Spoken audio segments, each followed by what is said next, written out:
Friends, আমি সৰুৰে পৰা শুনি আহিছোঁ যে আমাৰ ভাৰতবৰ্ষৰ তাজমহল পৃথিৱীৰ 7 ৱাণ্ডাৰ্ছ অৰ্থাৎ পৃথিৱীৰ 7টা আচৰিত বস্তুৰ মাজত অন্যতম।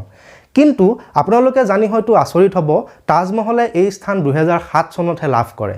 তেনেহ'লে ফ্ৰেণ্ডছ, আহকচোন আজি আমাৰ ভিডিঅ'টো আৰম্ভ কৰোঁ, কাৰণ আজি আমি আমাৰ ভিডিঅ'টোত আলোচনা কৰিম পৃথিৱীৰ এই 7টা 7 ৱাণ্ডাৰ্ছৰ বিষয়ে কিছু নজনা আৰু ইণ্টাৰেষ্টিং কথা।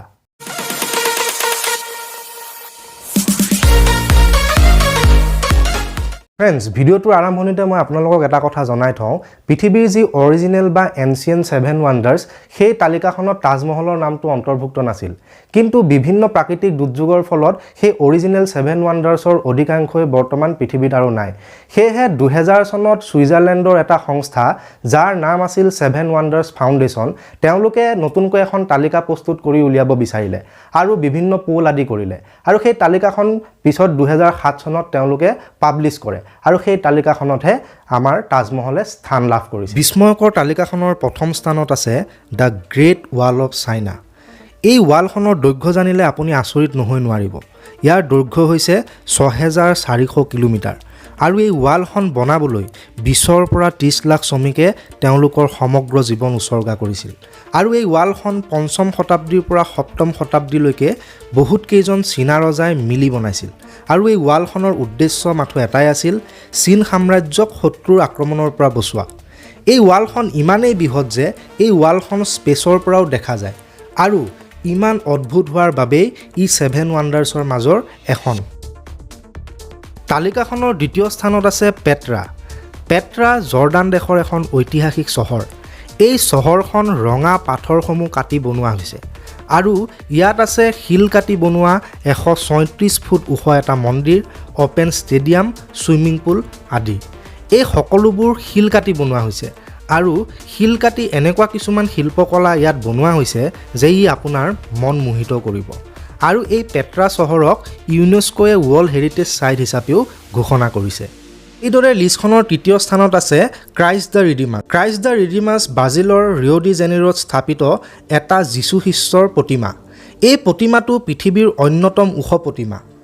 40 মিটাৰ ওখ আৰু 30 মিটাৰ বহল এই প্ৰতিমাটোৰ ওজন হৈছে 365 টন। এই সুবৃহৎ প্ৰতিমাটো 1922 চনত বনোৱা আৰম্ভণি হৈছিল, আৰু 1931 চনত ইয়াৰ কাম সম্পূৰ্ণ হয়। এই প্ৰতিমাটো সকলোতকৈ আচৰিত বিশেষত্বটো হৈছে ই যিখন পাহাৰত আছে তাৰ পৰা সমগ্ৰ ৰিঅ' ডি জেনেইৰো চহৰখন দেখিবলৈ পোৱা যায়। আৰু এনেদৰে এই তালিকাখনৰ চতুৰ্থ স্থানত আছে আমাৰ দেশৰ তাজমহল। তাজমহল ভাৰতবৰ্ষৰ আগ্ৰাত বনোৱা বগা মাৰ্বল পাথৰৰ এটা সমাধি। এই সমাধিটো 1632 চনত মোগল সম্ৰাট শ্বাহজাহানে তেওঁৰ পত্নী মুমতাজৰ স্মৃতিত বনাইছিল। এই বগা পাথৰৰ সমাধিটোৱে ইয়াৰ সৌন্দৰ্যতাৰ বাবে বছৰি লাখ লাখ পৰ্যটক এই ঠাইলৈ আহিবলৈ আকৰ্ষিত কৰে, আৰু সেয়েহে যমুনা নদীৰ পাৰত থকা তাজমহলক 7 ৱাণ্ডাৰ্ছৰ এই তালিকাখনত ৰখা হৈছে। এইদৰে পঞ্চম স্থানত আছে কলজিয়াম। কলজিয়াম ইটালী দেশৰ ৰোমত অৱস্থিত ৰোমান সাম্ৰাজ্যৰ এটা বিশাল ষ্টেডিয়াম, আৰু ই 24,000 স্কুৱেৰ কিলোমিটাৰ আগুৰি আছে। ইয়াত ৰোমান সাম্ৰাজ্যৰ সময়ত জীৱ জন্তুৰ যুদ্ধ, বিভিন্ন খেল আৰু সাংস্কৃতিক অনুষ্ঠান আদি পাতিবৰ বাবে ব্যৱহাৰ কৰা হৈছিল। এই বিশাল ষ্টেডিয়ামটোত একে সময়তে 80,000 লোক বহিব পাৰিছিল। বৰ্তমান প্ৰাকৃতিক দুৰ্যোগৰ ফলত এই ষ্টেডিয়ামটোৰ কিছু ক্ষয় ক্ষতি হৈছে। এইদৰে তালিকাখনৰ ষষ্ঠ স্থানত আছে মাচু পিচু।